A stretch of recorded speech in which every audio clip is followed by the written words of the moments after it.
Hello, so this is sort of a video quite a few people had requested because of all the stuff going on at the moment. Whether it be sort of protests in Hong Kong over sort of communist Chinese rule, or whether it is like the Black Lives Matter or sort of anti-police protests in the US. I'm not saying in this video I agree with any protest in particular, and I certainly don't support sort of rioting, and vandalism, but this is more of like protective equipment. So in this video it's basically going to be explaining what sort of equipment, if you're at some protest that turned violent into a riot, you might want to wear for protection, or sort of what journalists should be wearing. Because obviously the problem is a lot of journalists, especially if they're amateur ones, go to sort of protests that might turn into riots and don't have very good protective gear and end up losing an eye, or getting broken bones and things like that. So when it comes to helmet and masks, you can't really cut too many corners.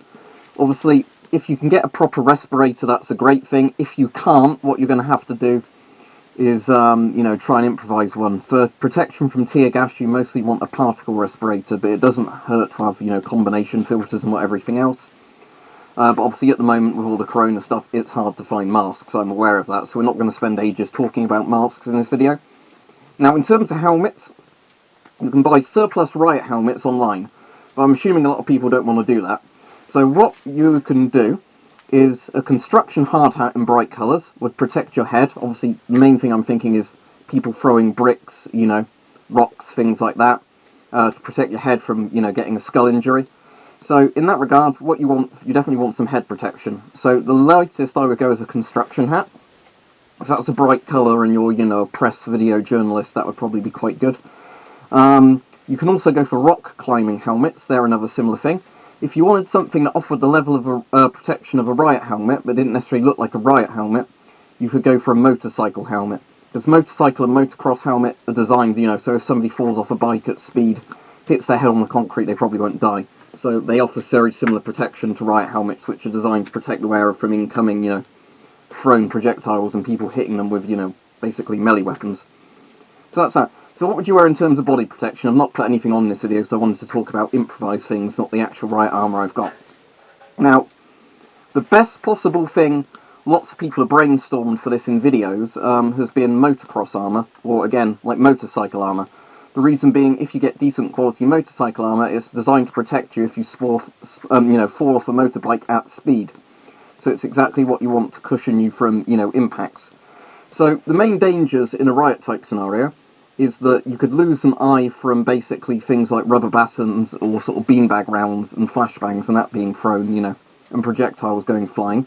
And obviously I think head injury and sort of broken bones and sort of body injury is the main sort of threats. But personally, head injury and eye injury I think would be the highest risk threats in terms of, especially if you weren't involved on either side, you're not a policeman or you're a rioter, you're there because you're doing video journalism stuff, or you happen to be somewhere where it's not, you might decide to say, personally, don't get involved if you're, not going to be involved, I'm sure that makes sense, but some people never seem to get that message anyway.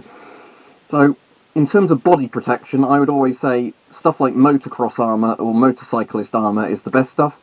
There's other contact sports where you have armour that's designed to protect you from sort of blunt force impacts, so ideally those.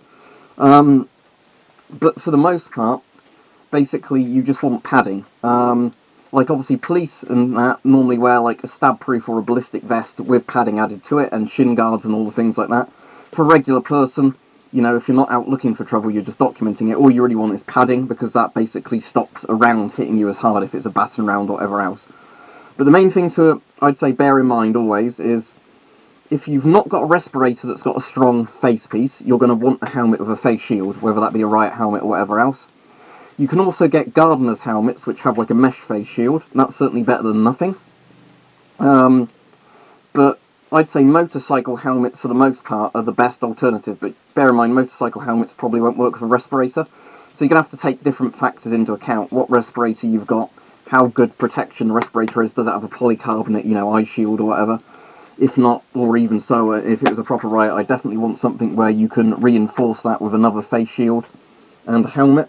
But the main thing you want to watch out for is obviously head injuries, because they're the ones that are most likely to cause you serious problems. When it comes to body protection, I would say just make sure you're wearing clothes that aren't flammable. You know, if you're there as press or independent video photographers, you want to ID yourself as that, so neither side hopefully attacks you, but you never know.